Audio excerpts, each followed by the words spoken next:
Water down the hatches, the Kraken's here! I'm sorry, I absolutely could not resist. I'm just trying to paint you a picture of the scene here. The Kraken is an absolutely legendary sea monster, harking back to old sailors' tales from the 17th century.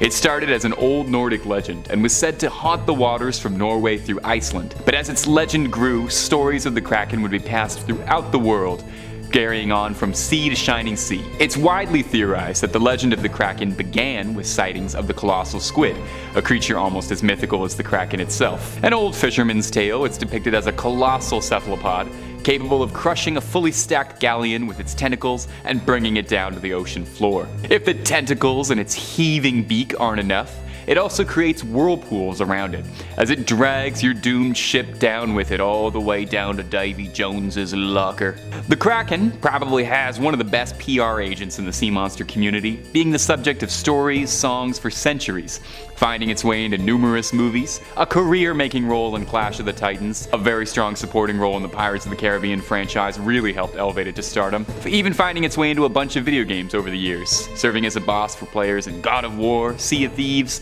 and for the real OGs out there, RuneScape as well. When it comes down to who could defeat who, it's not even a question. The Megalodon wouldn't get so much as 30 seconds with the Kraken. The Kraken of lore was crushing ships in seconds. You think it's even gonna notice crushing a shark?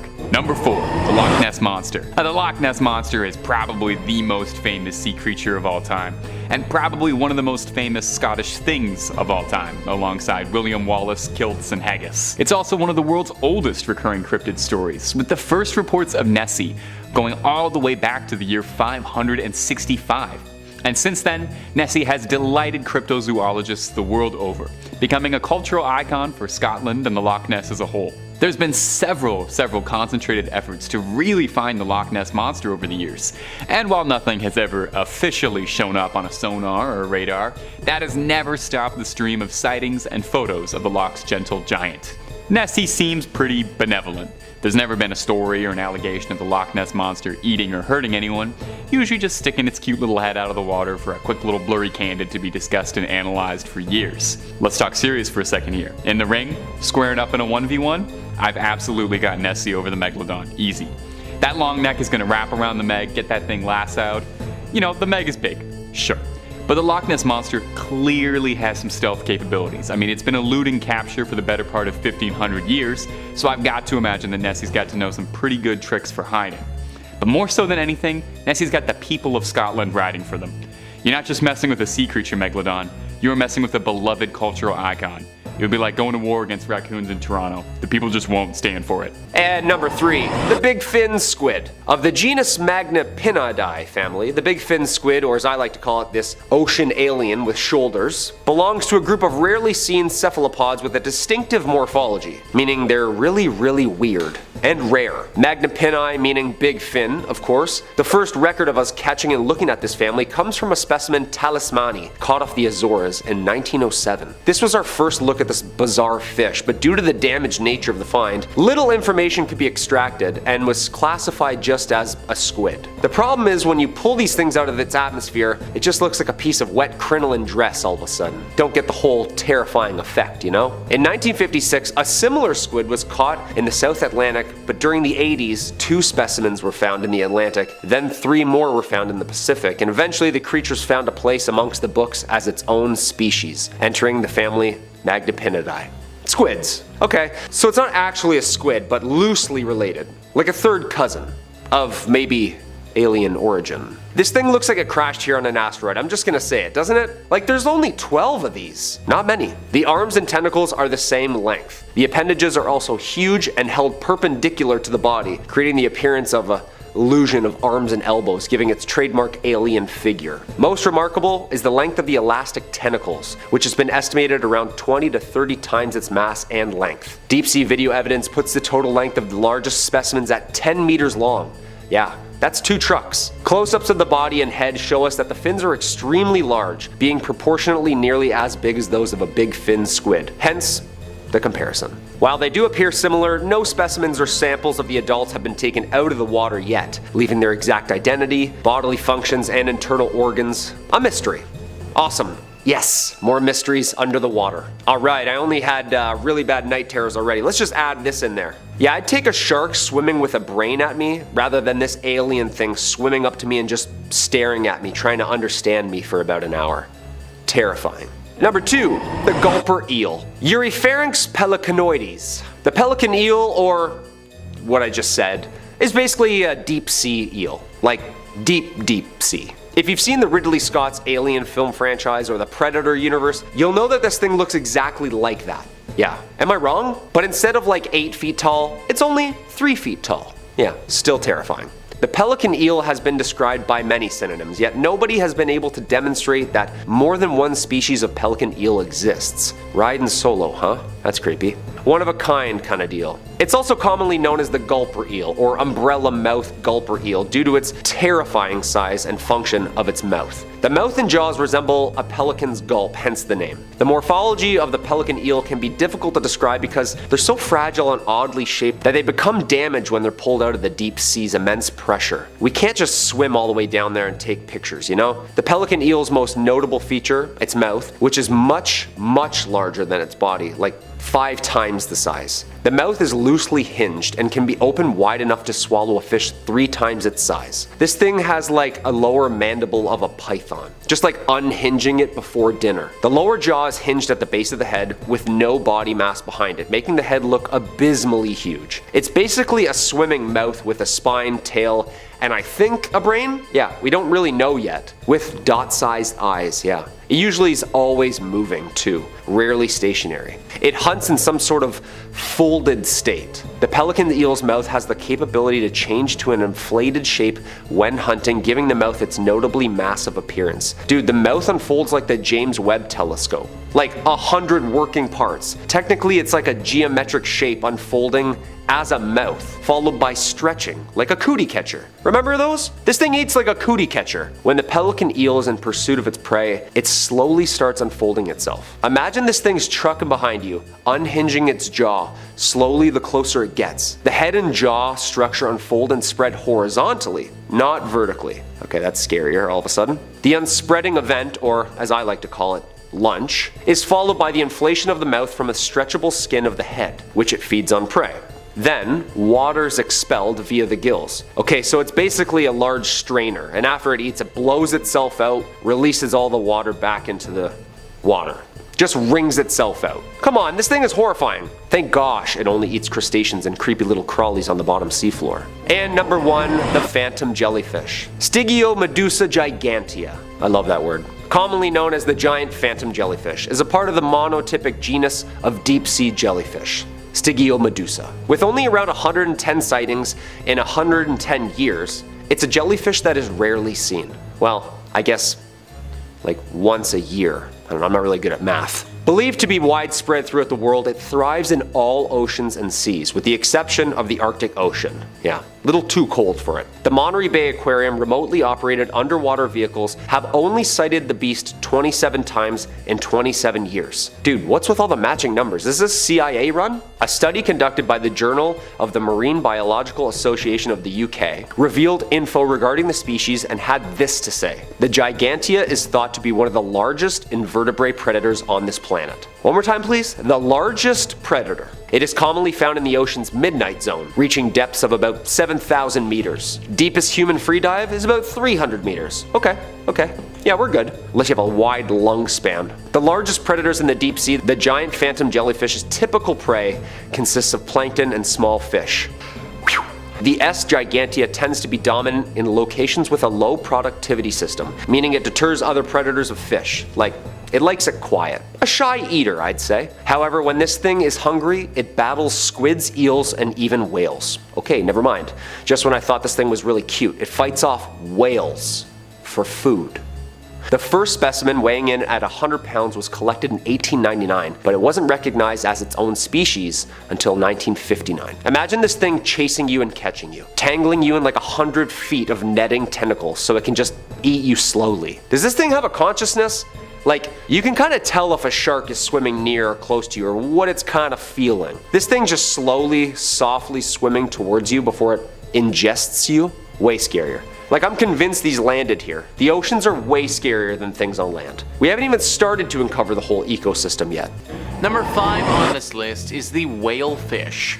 This fish is like a legendary Pokemon when it comes to how rare it is. Live Science says the Monterey Bay Aquarium Research Institute released footage in August showing a bright orange female whalefish around 6,600 feet deep offshore of Monterey Bay, California. Very little is known about this bizarre fish because of the 3 drastically different appearances of the juveniles, which are called tape tails, males, which are called big nose fish, and females, which are called whalefish. The 3 forms look so different that scientists originally thought that they were 3 different species. This shape-shifting transformation from juvenile to mature females is believed to be one of the most extreme among vertebrates. Whalefish have rarely been seen alive in the deep, so many mysteries remain regarding these remarkable fish. The Monterey Bay Aquarium Research Institute tweeted, "Let's pull up this image from the Smithsonian that really shows off exactly how weird this fish is."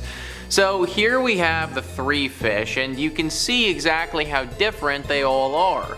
The Smithsonian says there are other examples of males and females with very different shapes and of animals changing from one shape to another as they grow older. But this is one of the most amazing examples of sexual dimorphism combined with metamorphosis ever found among vertebrates. So we are talking literally about a super rare, shape-shifting fish that in my opinion looks creepy as all holy hell. I'd say that you can find this beast at the bottom of the ocean, but odds are you won't ever even run into it because of how rare it is. We've been exploring the bottom of our oceans for quite some time now, and we are only just starting to learn a little bit about this fish. In all honesty, we really have no idea about it though. Whatever it is or whatever it does, one thing is pretty clear to me though. It's creepy looking, it lives at the bottom of the ocean, and I don't like it. Number 4 on this list is the goblin shark. This fish has got to be at the top of everyone's lists when it comes to the grossest looking creatures in the world. National Geographic says, swishing through the deep sea, a goblin shark notices a small, yummy looking squid. The animal inches towards its prey, but as the fish closes in, the snack starts to dart away. So the shark thrusts its jaw 3 inches out of its mouth. The jaw is connected to 3-inch long flaps of skin that can unfold from its snout. The predator then grabs the squid in its teeth. After scarfing down the meal, the shark fits its jaw back into its mouth and swims off. That's right guys, a goblin shark's top and bottom teeth are attached to ligaments or bands of skin tissue tucked into its mouth. When prey is just out of reach, the shark extends the elastic tissue out of the mouth to nab the grub. This allows the animal to chow down on snacks such as teleost fish and squid. It also makes the shark one jaw-dropping fish. These disgusting looking creatures like to live right at the bottom of the ocean and are native to the oceans around Japan. There are also some of them off of South Africa and in the ocean water surrounding Portugal. They can grow to be 12 feet long and weigh almost 500 pounds. These aren't monsters, but they may as well be. A 500-pound beast with a detachable jaw that looks like a goblin just chilling at the deepest, darkest part of the ocean. I truly cannot think of a whole lot of creatures I would rather run into than this freaking thing. Coming in number 3, we've got the creature from Leviathan. Widely underappreciated, Leviathan is a wonderful work of special effects mastery. The underwhelming plot might have something to do with its relatively small renown, but there are enough wicked scares and awesome creature moments to make up for that.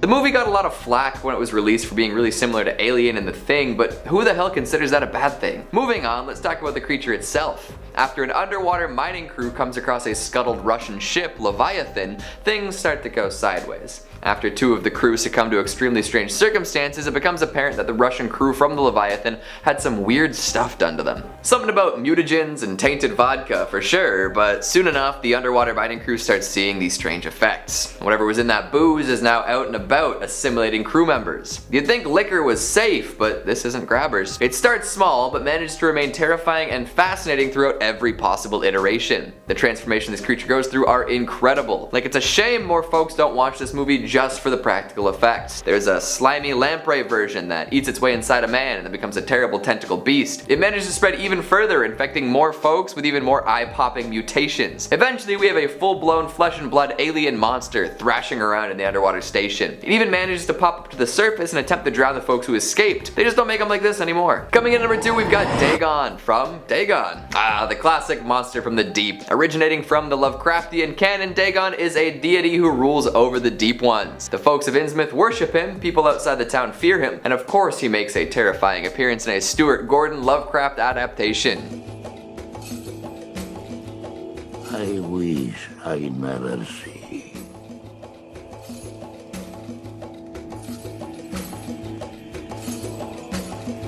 Innsmouth is exchanged for Imboca though, and the esoteric order isn't named as such, but the terrifying nature of the beast remains. After falling on hard times, the villagers of Imboca are convinced to worship Dagon instead of God. This allows them to return to prosperity, but at the cost of blood sacrifices. Dagon demands human women to breed with, until all the regular humans die off, leaving only the half-human, half-sea creature abominations to populate the village. These creatures are horrid in their own special ways, with slimy fish heads and awful screeches galore. None of the lesser beings compared to the big bad himself though. While only making brief appearances in the movie, Dagon's presence is overwhelming. He permeates every aspect of the sleepy, creepy village as our protagonists discover more and more awful details. The sacrifices and rituals he demands are pretty filthy too. Skin flaying is just the beginning, but it's also shown in full gruesome detail. Lovecraftian creatures thrive on our own fears and being beyond comprehension. Dagon's effect on the humans that come into contact with him is scary in its own special way, even if we never really see the entire creature. And coming in at number 1, we've got Cthulhu from Underwater. And speaking of Lovecraftian creatures, why not cap off the list with the legendary Great Dreamer himself? That's right, we are talking about one of the biggest, baddest creatures out there. Somehow awakened for a guest appearance at the end of this recent aquatic horror flick Underwater,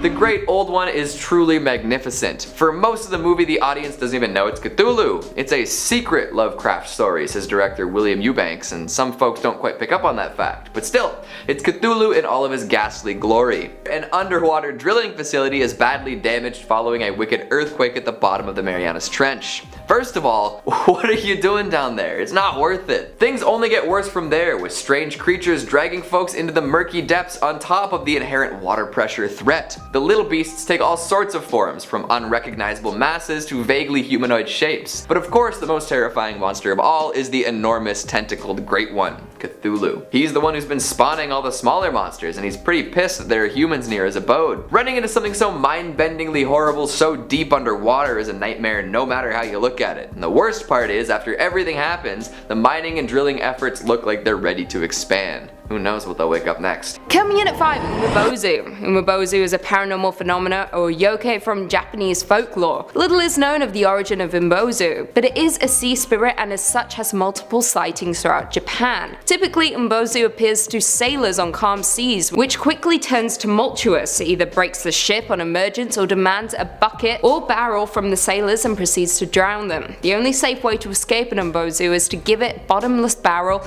and sail away while it is confused. They appear and disappear in the oceans, often at night, and it is thought that they would suddenly appear on what was previously a calm sea surface as a giant black bozu head and destroy ships. In the Tohoku region, there is a custom of sacrificing to the gods the first fish caught when fishing, and it is said that if this is not followed, Nambozu would appear and destroy the boat and kidnap the boat owner. They are also said to change their appearance, and in Kesanuma, Oshima, Miyagi Prefecture, culture, there are tales of them shapeshifting into a beautiful woman and engaging in swimming contests with humans. Odd. Outside of Japan, they are half-human legends about sea monks and sea bishops related to the Imbuzu. Coming in at number 4, Ikuturso. Ikuturso, meaning the eternal Tursu, also known as Ikutursas, is a malevolent sea monster in Finnish mythology. As of now, Meriturus means octopus in Finnish, named after Ikuturso, but originally Turus is an old name for walrus. This aquatic creature's appearance remains unclear, but he is described with several epithets. Partalainen, the one who lives on the brink,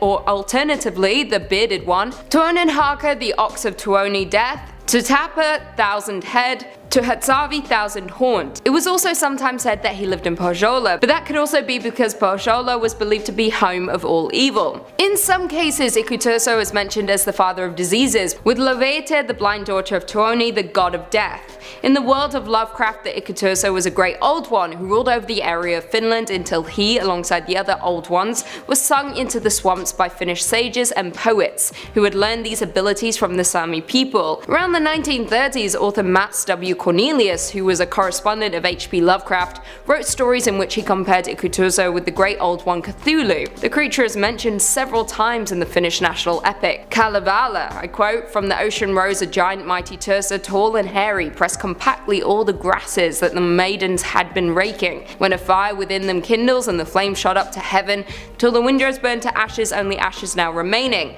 Of the grasses raked together in the ashes of the windows, tender leaves the giant places in the leaves he plants an acorn. From the acorn quickly sprouting grows the oak tree tall and stately. From the ground enriched by ashes newly raked by water maidens. Spread the oak tree's many branches, rounds itself a broad corona, raises it above the storm clouds. Far it stretches out its branches, stops the white clouds in their courses. With its branches hides the sunlight, with its many leaves the moonbeams, and the starlight dies in heaven."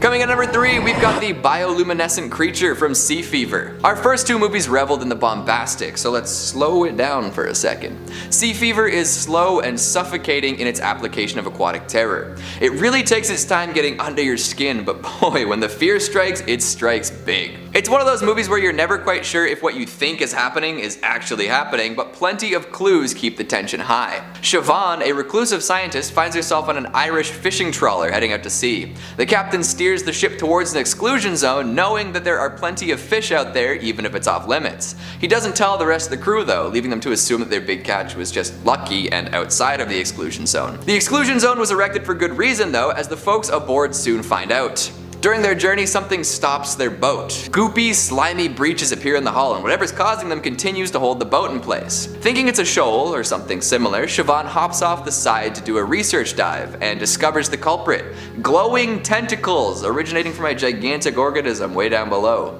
It is so vast that she cannot see the full form of it from where she is. After their encounter with these strange tendrils, the boat is freed and off they go. But that's just the beginning. See, the big creature manages to infect a crewmate by cutting his hand, injecting larvae into his bloodstream. He starts acting weird, and at first the captain chalks it up to sea fever. You know, when you're stuck on a boat, you start going a little crazy. Too late though, because this guy's eyes explode out of his head, and the more mature larvae make it into the ship's water supply. Anyone could be infected at that point. The bioluminescent creature manages to be incredibly scary while also somewhat sympathetic. It's just an unknown animal doing its best to survive as animals do. They shouldn't have been in the exclusion zone anyway. Although the monster isn't really a virus, sea fever manages to be extremely painfully prescient, as folks want to leave quarantine to get help without considering that they could cause so many more problems in doing so. Coming in at number 2, we've got the creatures from the beach house. Now if you really want to get Lovecraftian with your aquatic monsters, you gotta head down to the beach house. If an aquatic creature is bioluminescent, it probably means that we as humans were never meant to see it. They come from the deep, deep depths, and encountering anything like that is probably the result of hubris. In the beach house, a young couple heads down to a beach house for some time off. They find that a couple of family friends are there all ready to have one last vacation before terminal illness takes hold of the wife. After eating some edibles, everyone has a weird experience involving water quality, fog, glowing stuff, and more. These oddities are assumed to be side effects of the consuming of marijuana, so nobody thinks too much about it. The morning after has a different story to tell though. The beach is empty save for some strange jellyfish, and everyone seems to have sustained odd injuries. The older couple, Mitch and Jane, are acting very strange, with Mitch walking into the water and not returning, and Jane remaining in a catatonic state. Soon it becomes apparent that something is very wrong, with the jellyfish seeming to infect people, turning them into flesh flesh-hungry zombies. They send little bugs skittering and slithering into people's open wounds, and if you don't rip them out quick enough, you'll end up as a milky-eyed automaton. In addition to the jellyfish and bugs, there's also an infectious fog that will do similar things to people's minds and bodies. Not ideal. Whatever these beings are, they've fundamentally changed life on Earth in the beach house's world. If you're a fan of The Color Out of Space, you'll appreciate this one. And finally at number 1, we've got Bruce from Jaws. Easy number 1 pick, right? You can't go wrong with this shark-infested classic. Jaws set the standard for every shark movie to follow and hasn't ever been matched. Not to mention that it literally birthed the blockbuster. Plus it scared people out of swimming, boating, and in some cases bathing for ages. It inspired folks to get out on the water and kill sharks for sport, which led to some terrible problems with the shark population. That's how much sway it had. The influence this aquatic monster had on the hearts and minds of people is insane, to say the least. In addition to branding the image of a gigantic horrible shark into the brains of every man, woman, and child, it also managed to be very restrained with its implementation of the underwater apex predator. Sure, it was probably thanks to plenty of malfunctions in the shark animatronic, but rarely actually seeing the shark really ups the white knuckle tension. That and the iconic strings. To this day, people know exactly what you're talking about if you sing da-dun, da-dun.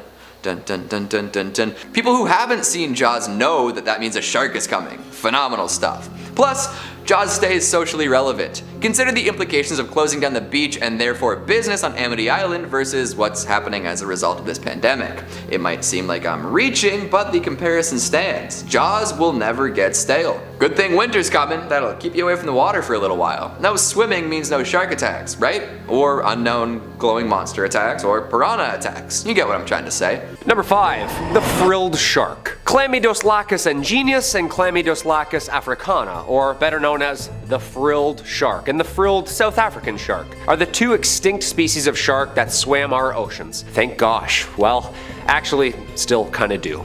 The frilled shark is considered a living fossil, not just its age and time spent surfing the coast, due to its primitive eel-like physical trait, the brown color, the jaws, 8-foot body, and the way its fins, spine, and head move under the water are common in ancient serpents and water creatures. So this thing is like an eel-serpent-shark hybrid. Yeah.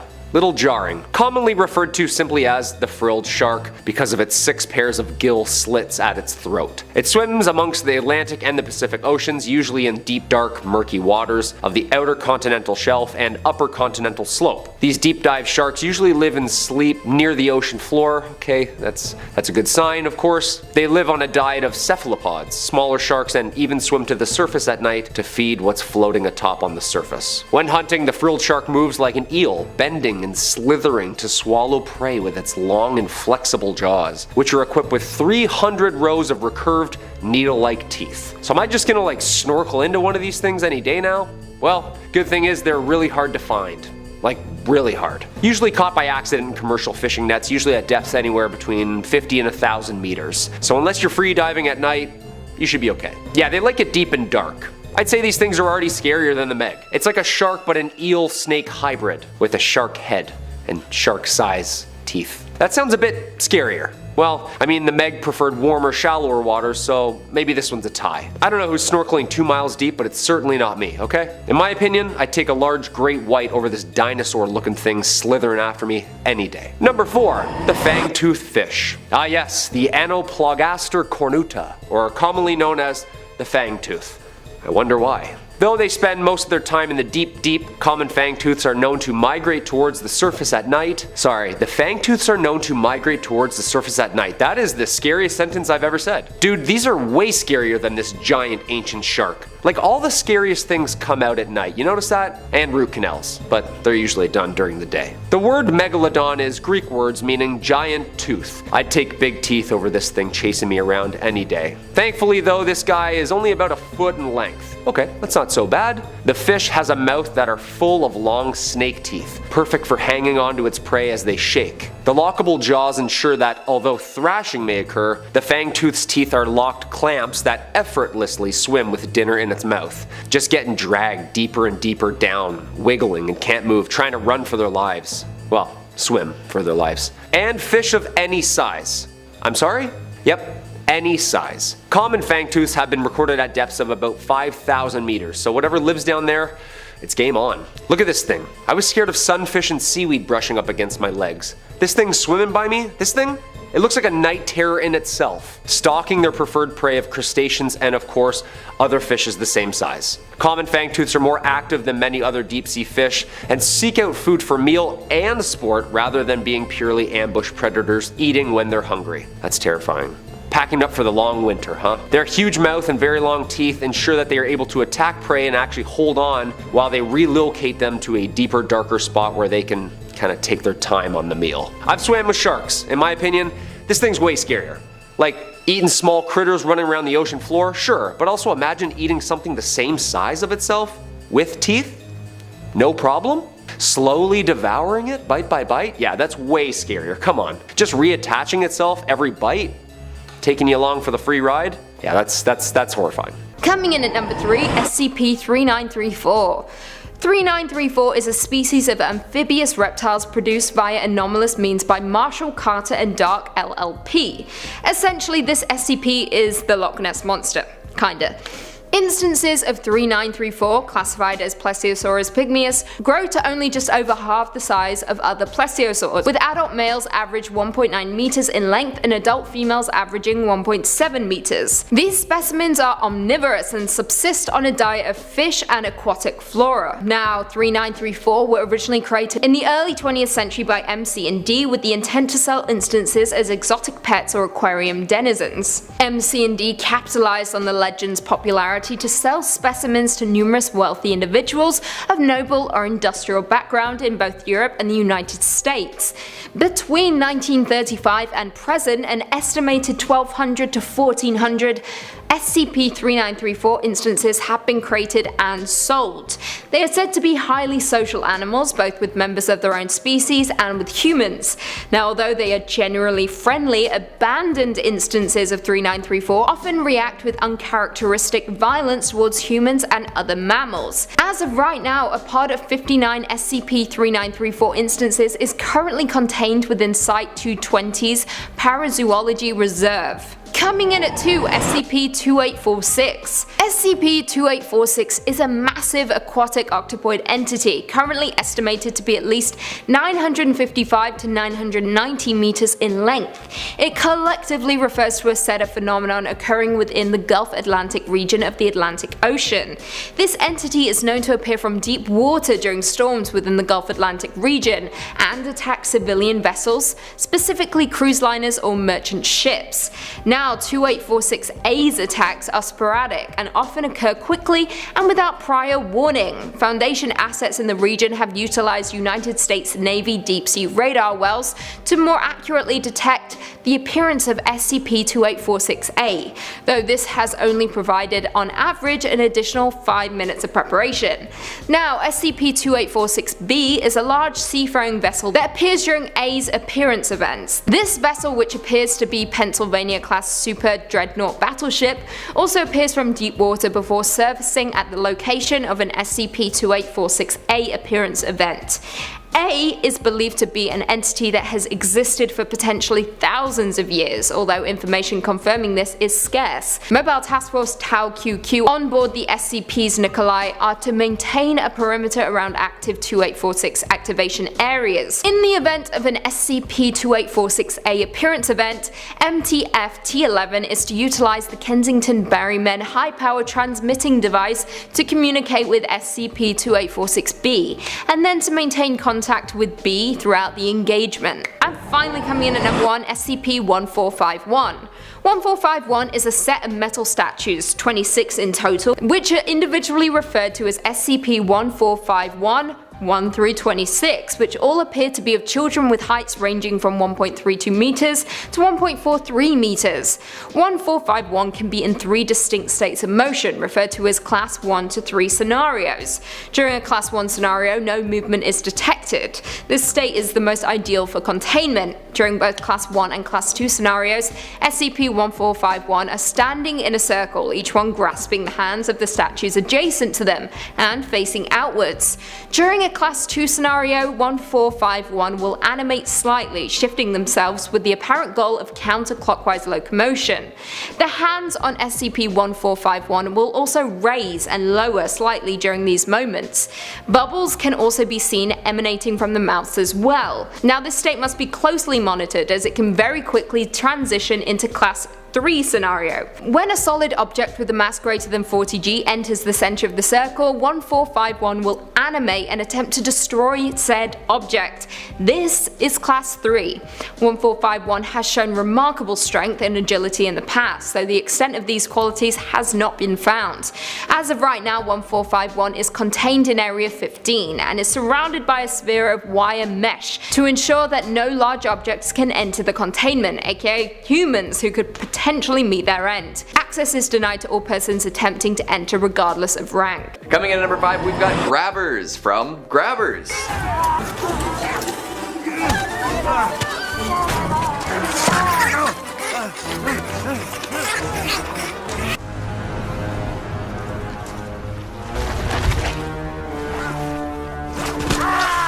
There should be a more scientific name for these brutes, but I haven't heard an accurate description yet. Well, not more accurate than grabbers anyways. They're weird, fleshy masses of tentacles and blood-sucking tongues who kill whatever they can get their tendrils on. At first, it doesn't seem to be a big deal. They take down a bunch of whales and lay some eggs in the sand, but they only subsist on blood and water, so there's no way they could make it on land and kill a bunch of folks, right? Well, unless they show up on a remote, rainy Irish island, and then they can flop around to their greasy little heart's content, now couldn't they? Uh-oh. They come in all sorts of shapes and sizes, from little floppy baby ones that might end up attached to you like an oversized leech, to mid-sized mama ones who could hypothetically drain all the blood from you after grabbing your head, to gigantic, truck-sized, swirling balls of limbs who can tear vehicles apart and swallow people whole. Yeesh.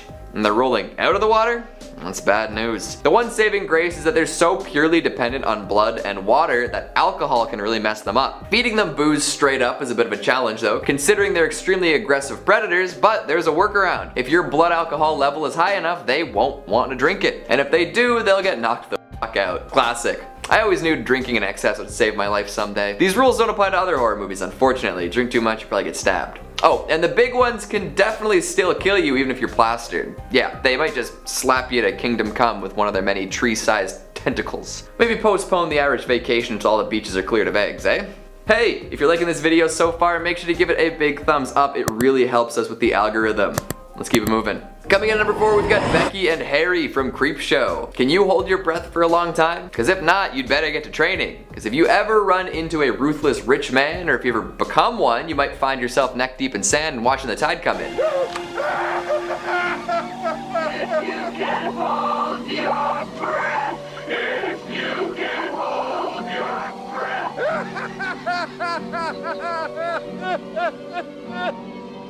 This one comes from the short Something to Tide You Over. Of course, the millionaire himself, Richard Vickers, is only the beginning of this aquatic horror story. After finding out that his wife Becky has been unfaithful to him, Richard lures her lover Harry out to a secluded beach and buries him alive at gunpoint. Becky gets buried too, and they're all connected by CCTVs. Richard heads back up to his luxurious estate and watches the two panic as the tide inches closer and closer. And hey, if they can hold their breath long enough, they might be able to wriggle out once the water covers them and loosens the sand. Eesh. Well, they do find a way to get free, but not as living, dry human beings. No, they come back as waterlogged, revenge-seeking seaweed people. Guns can't hurt them.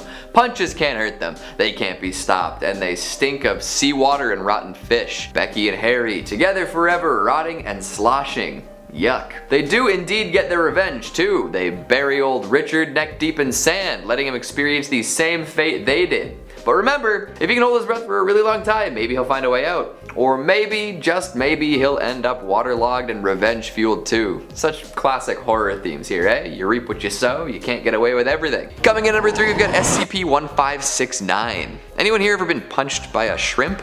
No? well, thank your lucky stars, because that is the last thing you want. Especially when it's a massive, weirdly modified peacock mantis shrimp meant exclusively for punching extremely hard. I'm sure you've heard of a peacock mantis shrimp before. They're famous for being able to absolutely annihilate stuff in front of them with extremely fast punches. If you put a regular one in an aquarium, there's a good chance that it will smash the glass by displacing water in such a way that it creates like a shockwave. But when you get one as large as 1569, you better believe it can cause a whole lot more damage. The big shrimp is 1 meter tall, 2 meters wide, and 9 meters long, and get this, its punch can strike with a force of up to 51,000 newtons. That would just vaporize someone, and imagine the shockwave. At first it appeared that this odd underwater entity had the intelligence of an average dog and was content to just hang out with people. Sure, it would go and absolutely pulverize some underwater prey from time to time, but other than that it just seemed like an extra powerful version of a creature that already existed. However, one day something weird happened. The shrimp went dormant and opened up like a living mech, and out popped the dude in competitive swimwear. And if I'm understanding the subsequent events correctly, this dude was essentially piloting this gigantic shrimp. Why? How? Was he the one acting like a dog?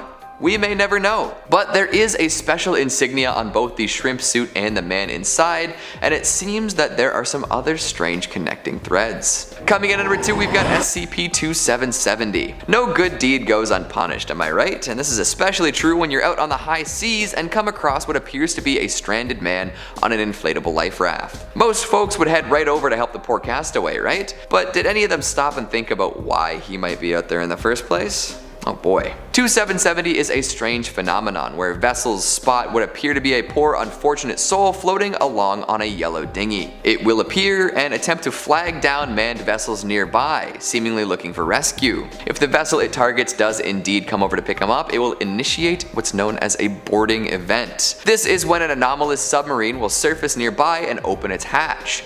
Once this hatch is open, it's game over. The rescuing vessel, along with the dude in the raft, will be pulled underwater at speeds upwards of 200 miles per hour, never to be seen again. Well, the castaway will appear again, but the other vessel? It's done. There doesn't seem to be a limit on the size of things that can get yanked underwater by this anomaly, and it has been seen pulling truly enormous ships to their doom. One time the Foundation even scooped the stranded man up in a helicopter and brought him back to HQ away from any large source of water. They thought they were so clever until they remembered the water table. The Foundation site he was brought to is no longer in operation. And finally at number 1 we've got SCP-169, the Leviathan. There's nothing quite like this in the sea, so you'd better watch out. Sailors and mariners have been talking about this creature for centuries. It's the stuff of legends. What else could inspire awe at such a level and survive for ages and ages? At this point, the Foundation really has nothing they can do about it, so they just try and keep the legends, well, legendary. It measures somewhere between 2,000 and 8,000 square kilometers and moves quite slowly under the water. Because it's so huge, there isn't really anything anyone can do about it. No structures can be built to contain it, and no weapons can be engineered to destroy it. Any satellite images of it shifting are to be destroyed. So sleep easy with the knowledge that it's been around longer than pretty much anything else on the surface of the planet and likely isn't going anywhere soon. Can't do anything about it, why worry? I'm thinking about my next kayak trip a little differently now, how about you? Although a good deal of these are in oceans where I am a lake kind of guy. Coming in number 5, we've got the Meg from the Meg. Sometimes I wonder how many shark movies actually exist and my brain overheats. Like ever since Jaws, there's been an obsession with gigantic sharp-toothed fish flying through the water and eviscerating people.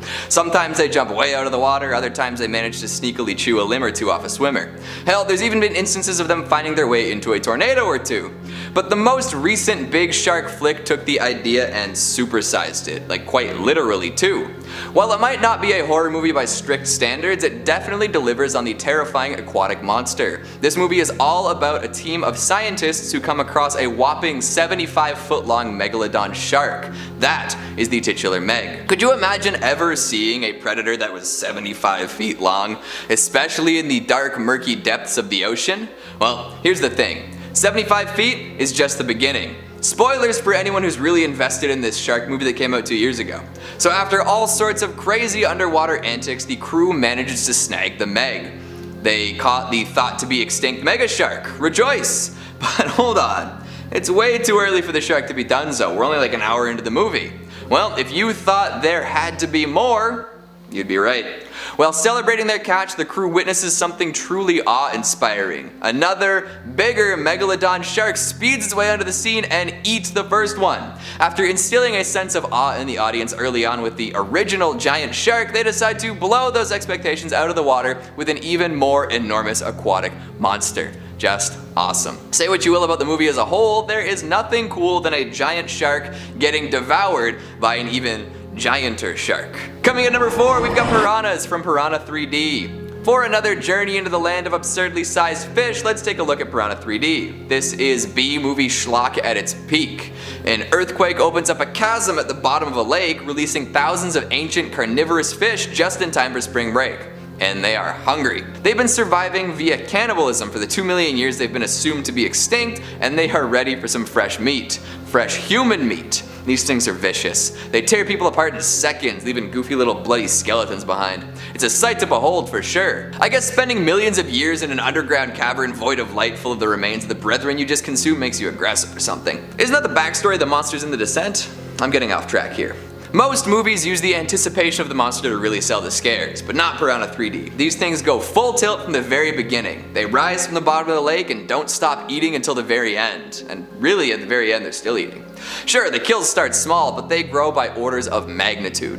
We open on a lone man being devoured, then we get a fishing boat, then some scuba divers bite the big one in the sky. Of course, the bit that everyone remembers is when the piranhas plow through a beach party. Thousands of lives extinguished.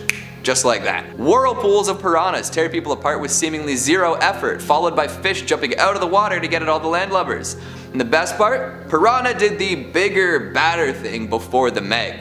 That's right. The piranhas that take out an entire crop of spring breakers are actually babies. They're immature, only a fraction of the size of a full-grown one. Then, as the movie ends, we catch a glimpse of a full-size piranha, bigger than a grown man. And there's more on the way. I love B-movies. Coming in at number 3, SCP-4217. 4217 refers to both the Bismarck, an anomalous German battleship sunk in 1941, and the large cephalopod organism that is fused to the inside of its hull. SCP-4217-B possesses a pair of octopoid eyes which protrude from the base of SCP-4217-A's superstructure, and 12 100 to 200 meter long muscular hydrostats that extend from an opening in the stern. Now, aside from the presence of SCP-4217-B, SCP-4217-A shows no signs whatsoever of damage sustained from battle or subsequent decades submerged underwater. B seemingly operates A's systems. This includes its full armament of 8 main guns, 44 secondary guns, and 12 anti-aircraft guns. B also can operate A's propellers to reach speeds approaching 40 knots, but only while surfaced. This is way too much power for a creature to have and could be incredibly detrimental if you piss it off. While submerged, SCP-4217 achieves locomotion via ejection of water from B's body cavity. Typically, this SCP remains submerged at a depth of 500 to 1100 meters, navigating its territory. However, the SCP will periodically surface and enter a hostile state. During this period, it will seek and attack non-threatening targets. Now, Foundation naval forces are to patrol the SCP's territory with 3 or more battleships under the guise of the British Royal Navy. During a hostile state, naval forces are to engage with the SCP until it reverts to a passive state. Survivors from civilian vessels attacked by the SCP are to be recovered and processed in accordance with maritime disinformation protocols. Coming in at number 2, SCP-1128. SCP-1128 is an entity that manifests as a massive aquatic predator to anyone given a full description of the being's appearance through either spoken, written descriptions, or visual depictions of the being. Persons infected by SCP-1128 will initially exhibit no abnormal behavior, though some cases show a general aversion to activities involving bodily immersion in water such as bathing or swimming. Should subjects become fully immersed in water, they will disappear completely under the surface of the water, regardless of the water's actual depth. In most cases, they will reappear moments later in a panic state and frantically try to leave the water. However, in other cases, the water will become polluted, littered with blood and debris, confirmed to be the remains of the subject. That sucks. The subjects that reappear intact claim that they were transported to a vast ocean where they were pursued by SCP-1128. Interviews with the surviving subjects carry further contamination, as descriptions of the being's appearance trigger further infections. Yikes. Written description or imagery of the SCP's appearance or videos of the entity breaching found outside of the Foundation are to be destroyed, and Class C amnestics are to be administered to anyone exposed to such information or showing signs of the SCP's contamination. A written description of the entity's appearance is to be kept at site blank for experimental purposes only and is not to be read by anyone other than D-Class used for testing.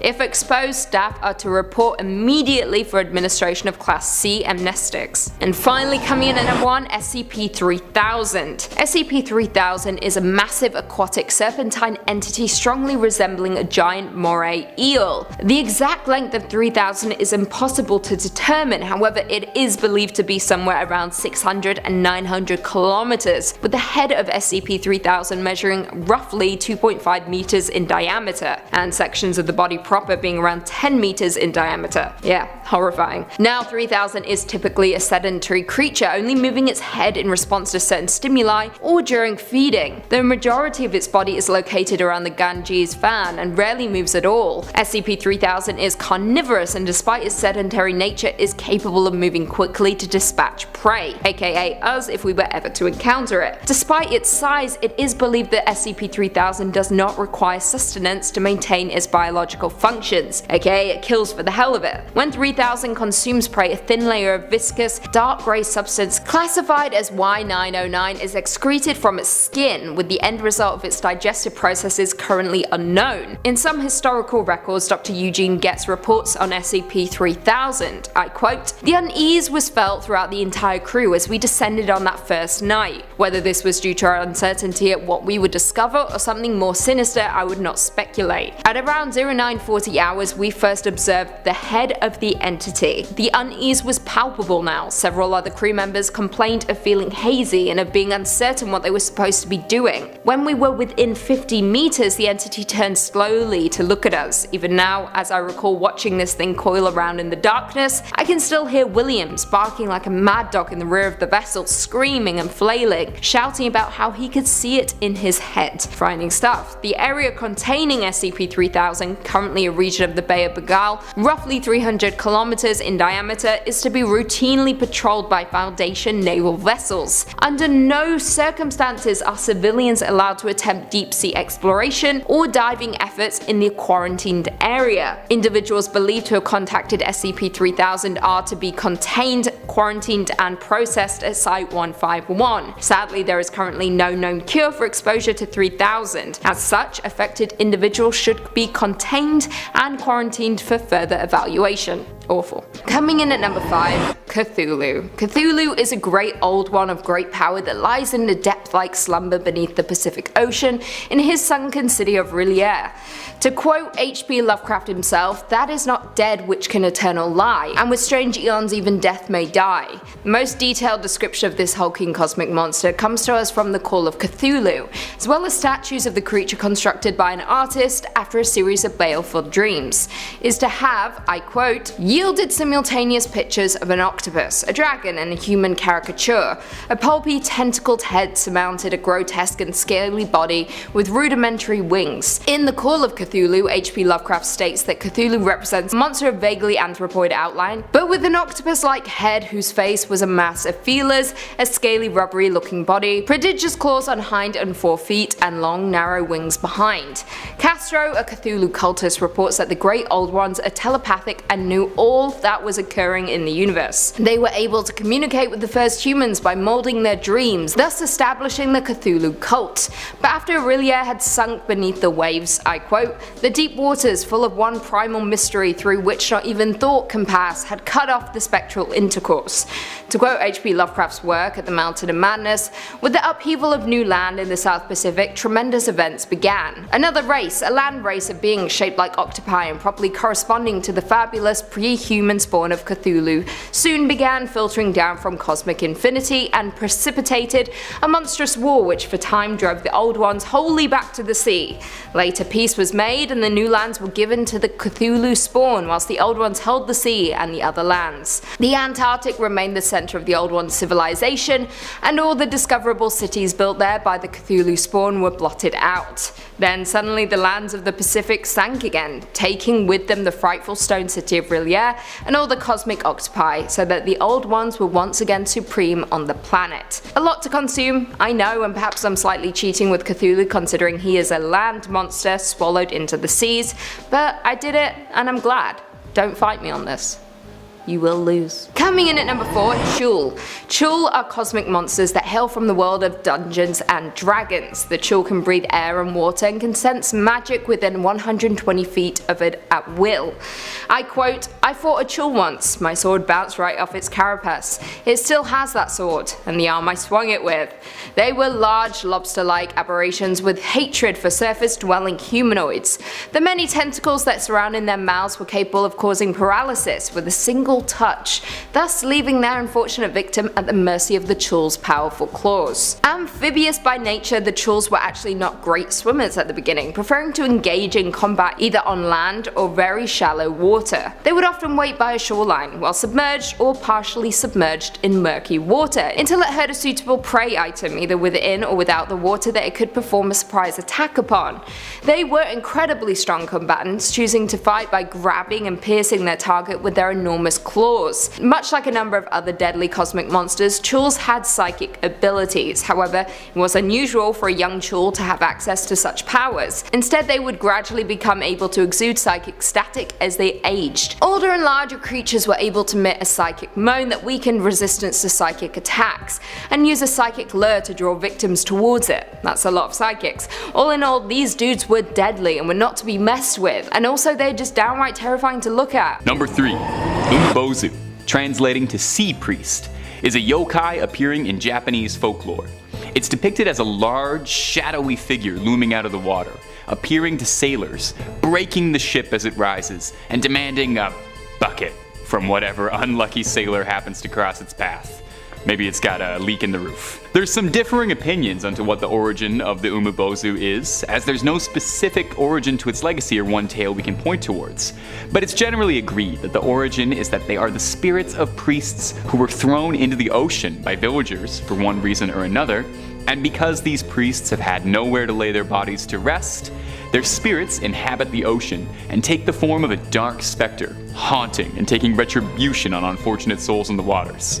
I'd never heard about this creature until researching it for this video, and I've got to say it has got some fantastic folklore. You really should do yourself a favor and look up Umabozu after. The Umabozu rising from the sea and asking if you've got a bucket for it is hilarious. Like it's more of an annoying roommate than a sea monster asking if it can borrow something. Folklore says the Umabozu would cling onto the hull of the ship and shriek at the sailors, sinking them down. The Umabozu's weakness? The smell of smoke, apparently. So if you're looking to get rid of one, light some sage up, I guess, or light something. I'm sure that's very easy to do when you're on a wooden boat in the water. Now, squaring up against the Megalodon. This one, I actually do feel like it could go either way. The Megalodon, giant shark, Umabozu, scary specter. But I am going to give the edge to Umabozu solely because I don't know if it's got an actual tangible physical form or if it's just a shadow monster. You know, Megalodon can't really bite through shadows, I don't think that's one of its powers. As well, I could really see Umabozu pulling that little trick, you know, hanging on to the side of the Meg, asking for a bucket, and then the Megalodon, who presumably doesn't speak any languages, not understanding what's happening, gets dragged down to the bottom of the sea, never to be seen again. Number 2, Scylla and Charybdis. Scylla and Charybdis are sort of like a wrestling tag team duo as far as mythical sea monsters go. They worked in tandem, hounding opposite sides of a narrow strait of water, and famously clashed with the Argo Odysseus, made famous in Homer's Odyssey. The first beast, Scylla, was described to be a dragon-like creature, having 12 feet, 6 long necks, and atop each neck was a head full of razor-sharp teeth. Sailors unlucky enough to pass through Scylla's territory were swooped from their vessel and swallowed whole before they'd even know what would happen. That doesn't sound so bad, you know, all in an instant. There's some speculation that perhaps the original Scylla was a very dramatized account of sailing through an underwater reef, which would definitely provide some explanation. as to why a writhing mass of limbs and teeth would be shredding through a ship's hull. But Skyla is only one half of this dynamic duo, the Robin to Batman, and the other half is Charybdis. Charybdis is a little harder to describe, as it has no agreed appearance. In the original myth, the Odyssey, Charybdis presents itself as a whirlpool, savagely swirling around, creating the tides and pulling passing ships into their doom. Maybe it's just a little camera shy, and it lets its more handsome sibling take a lot of the front-facing business. However, of the two, it could be argued that Charybdis was the more dangerous of the two, as during the Odyssey, Odysseus chose to sail his ship closer to Skyla than Charybdis, figuring that it was wiser to lose 6 men to lose the entire ship. Very wise guy. Now, the Megalodon. Drop out of this one before you even try. A one-on-one is one thing, but a duo battle against a whirlpool and a 6-headed dragon? Save yourself the embarrassment and just clock out and go home. Number 1. Jormungandr. Jormungandr is another old Nordic sea legend, also known as the Midgard serpent or the world serpent, and is a serpent so large that its tail would surround the circumference of the earth and all its oceans and loop back around onto itself inside its mouth, creating an Ouroboros. This impressive girth is where the creature gets its name, World Serpent. Jormungandr's also had a bit of a star-studded run in pop culture, appearing in Marvel Comics and most recently the new God of War, based around Nordic legends. Jormungandr is fairly central to Nordic mythology, as it was said that when the creature would stop biting its own tail and release it from its jaws, it would be one of the signs of Ragnarok, and the creature would thrash its tail and the seas would rise up and flood Midgard, the Nordic term for their realm. There are several notable myths detailing Thor's many encounters with Jormungandr, and his various attempts to overpower the beast and to slay the mighty serpent, although as the myths go, he was never quite successful.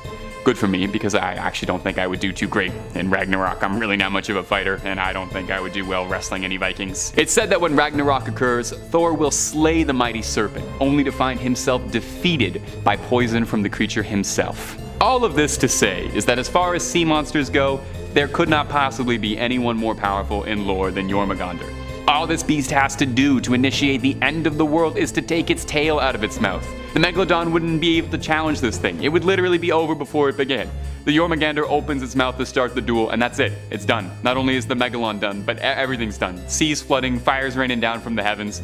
How could there possibly be a more powerful sea monster than this? Unless they update the Nordic myths at all, I doubt anything will ever top the legend of the Jormungandr. Coming in at number 5, we've got SCP-5320. You know when an inside joke goes a little too far and starts to alienate the folks around you? Yeah, well that's kinda what went on with this SCP, except the inside joke had to do with a fish that never seems to end and the weird cult that it spawned. When your top researchers are essentially posting and creating pointless rituals instead of doing their job, somebody's gotta step in. So even though this is a relatively harmless aquatic monster in and of itself, there are a lot of things that it could do to cause problems without ever leaving the comfort of the deep sea. As of right now, this creature is being described as an increasingly long snailfish, although no drones have ever been able to locate a head or tail.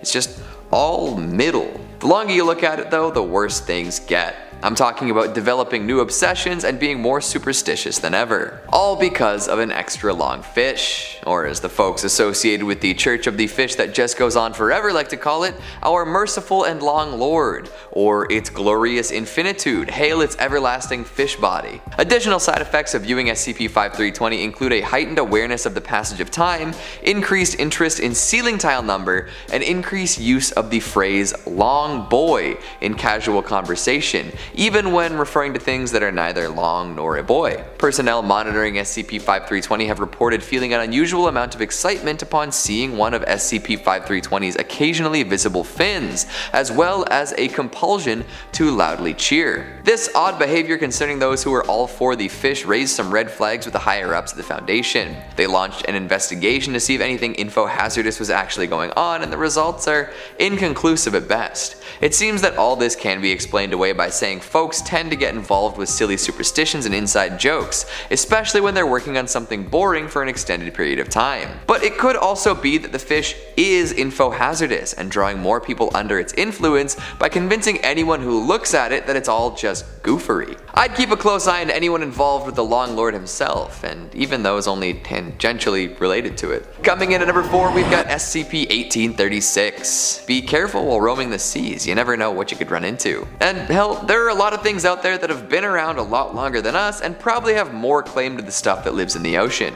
We, as modern humans, often believe we can just do what we want with no consequences. This, as we're finding out quite quickly, is not necessarily the case. Take SCP-1836 for example, an enormous iceberg located in the Cunningham Inlet, colored green and containing all sorts of anomalies. The green color actually doesn't have any anomalous properties, it's just trapped algae. But the rest of the stuff I mentioned, you better watch out. So there are 2 parts to note here: a mass of long extinct toothed cetaceans and a humanoid figure that hangs out in an open living room style cavern within the iceberg. Basically a bunch of dinosaur style dolphin ancestors and a goddess with super long hair. If you get sensed by the creatures of SCP-1836 and you are hunting or fishing in the area, they're coming to get ya.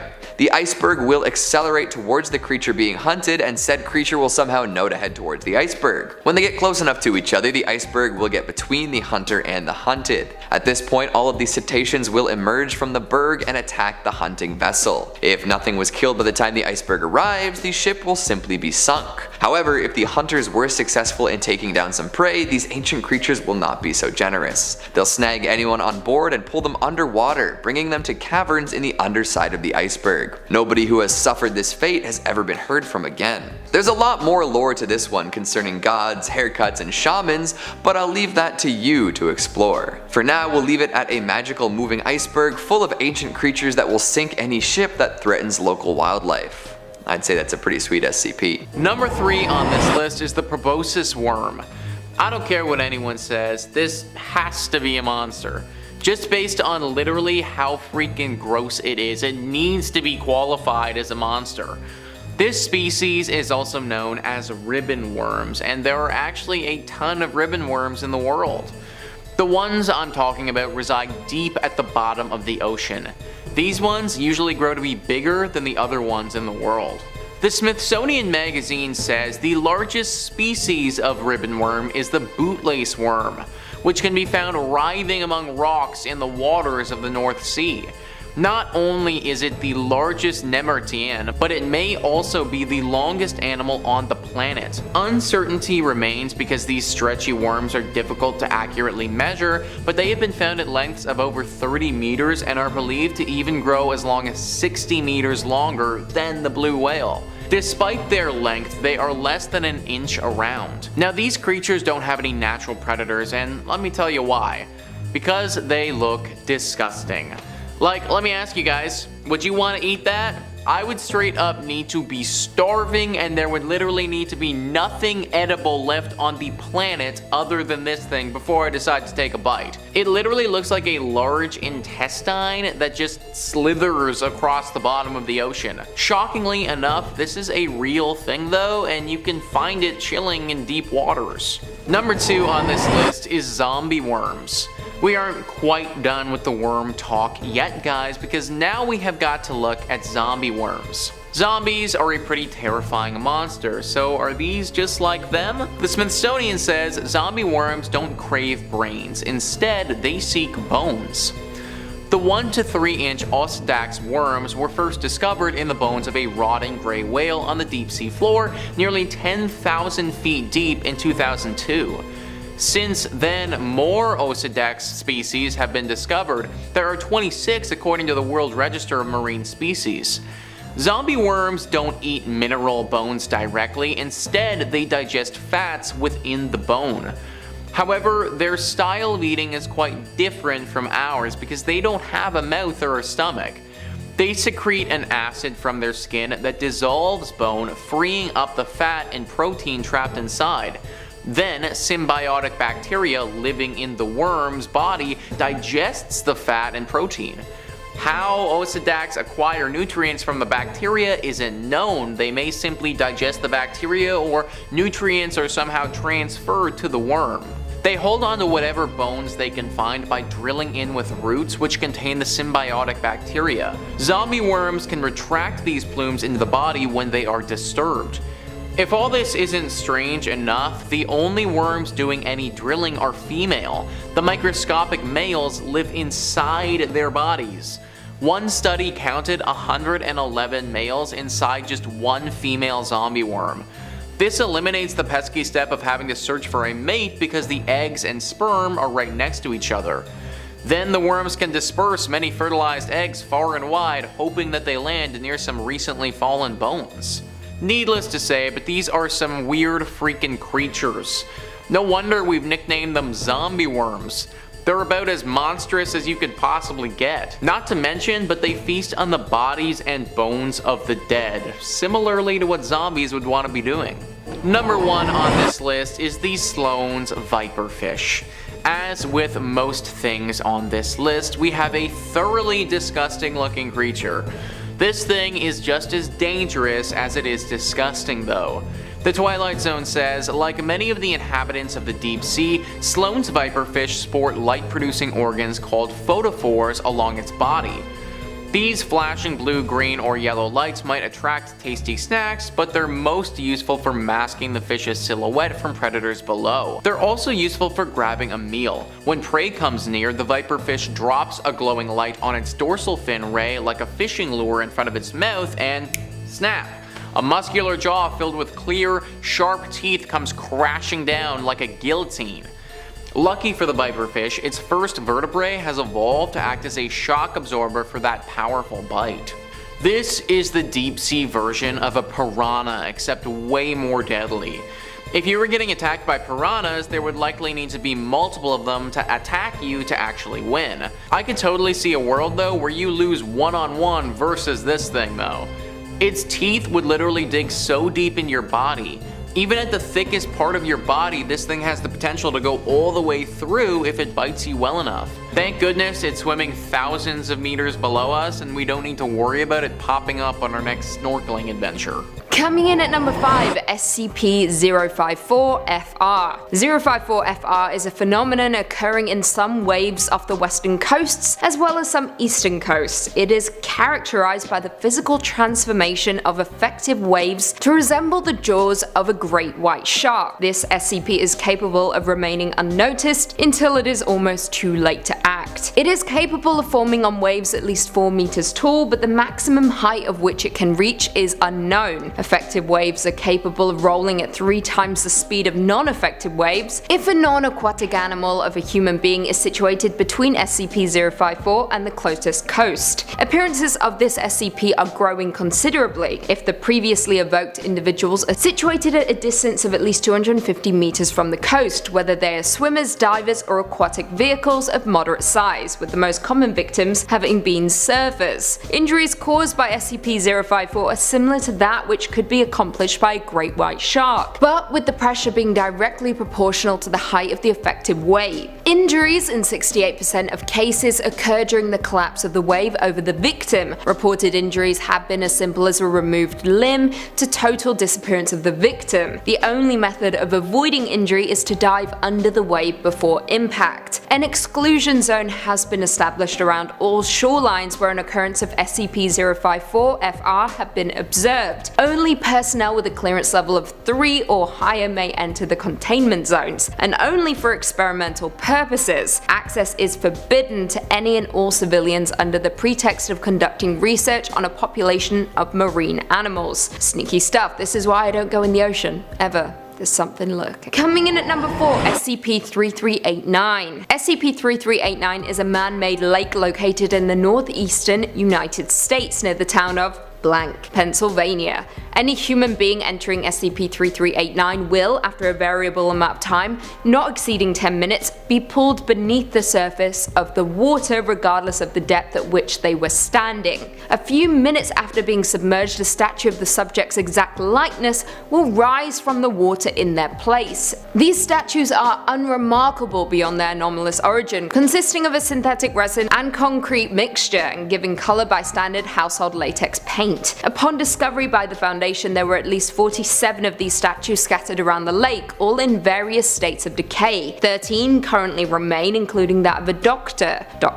blank. It is currently unknown how many instances are present prior to containment. Speaking of containment, all building, private and public land in a 10-kilometer radius around SCP-3389 have been purchased by the Foundation and designated Provisional Site 91. All roads and pedestrian pathways leading to the SCP are to be cordoned off and maintain a patrol of armed guards. An electrified chain link fence topped with barbed wire has been erected in the immediate vicinity surrounding 3389. 8 guard towers, each occupied by no less than 2 armed Foundation personnel and equipped with security cameras, have been erected to watch over the SCP at all times. Back to the statue though, if any instances of the statue's collapse, personnel stationed in the surrounding guard towers are to terminate any emerging statues instantly. No entities emerging from the lake are to reach beyond the chain link fence. If any personnel are apprehended by an instance of SCP-3389, every attempt is to be made to terminate them before they can be pulled into the water. Coming in at number 3, Kieran Crowan. Kieran Crowan was a large sea monster in Scottish Gaelic folklore, famous from one specific saying, I quote, 7 herrings a salmon's fill, 7 salmon a seal's fill, 7 seals a large whale's fill, 7 whales a Kieran Crowan's fill. Local folklore say this huge animal can disguise itself as a small silverfish when fishermen come in contact with it. Other accounts state the reason for the disguise was to attract its next meal. When the fisherman would watch it in its small silverfish form, once aboard it changed back to the monster and ate him. The creature has a typical water dragon or serpent shape that is vicious and terrifying, consuming anyone who crosses its path. Also, sorry this point was so short, it's literally because Kieran Crowan has no information about it. You can check. Coming in at number 2, Ningen. Over the past few years, rumours have circulated about the existence of Arctic humanoid lifeforms known as Ningen, inhabiting the icy waters of the Antarctic. It has reportedly been observed multiple times by crew members on whale research ships, and these so-called Ningen, meaning human, are said to be completely white in colour with an estimated length of 20 to 30 meters. Other eyewitnesses described them as having a human-like shape, often with legs, arms, and even 5-fingered hands. Other times they are described as having fins or a large mermaid-like tail instead of legs, or even tentacles. Now, the only visible identifiable facial features are the eyes and mouth. According to one particular account, crew members on deck observed what they thought was a foreign submarine in the distance. When they approached, however, it became clear from the irregular shape of the thing that it was not man-made, it was alive. It then disappeared under the surface of the water. These Ningen stories garnered attention, with an article being printed about the Antarctic humans, with the article speculating on the possibility of unidentified creatures inhabiting the Southern Sea. Sadly, to date, no solid evidence has been presented to confirm the existence of the Ningen. Sightings still occur to this day though, most frequently at night, making them all the more difficult to photograph. Whether they are dangerous, we have no idea, however they are absolutely terrifying to look at, which is why they make it to number 2. And finally coming in at number 1, Leviathan.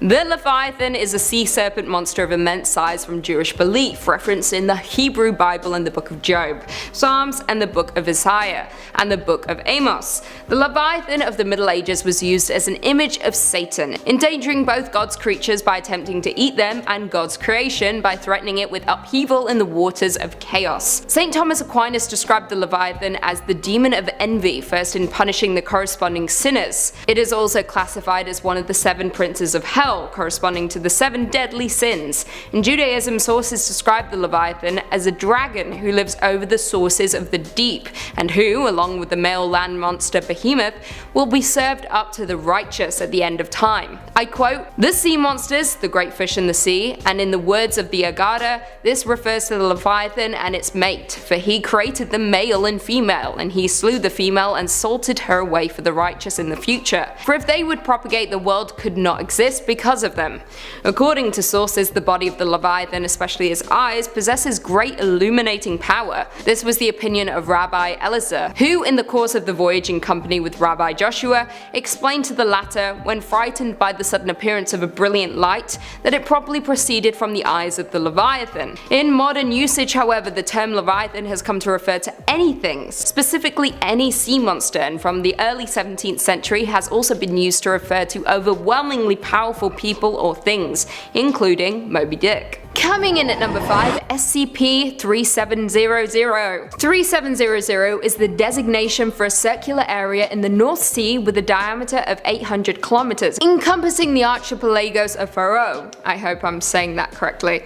Orkney and Shetland. It has an abnormal depth, with the seafloor located 5 kilometers below the ocean surface compared to an average 250 to 300 meters for the rest of the North Sea. This SCP is subject to a wide and varied array of anomalous occurrences due to ritualistic interactions between two entities, which have been designated SCP-3701 and SCP-3702.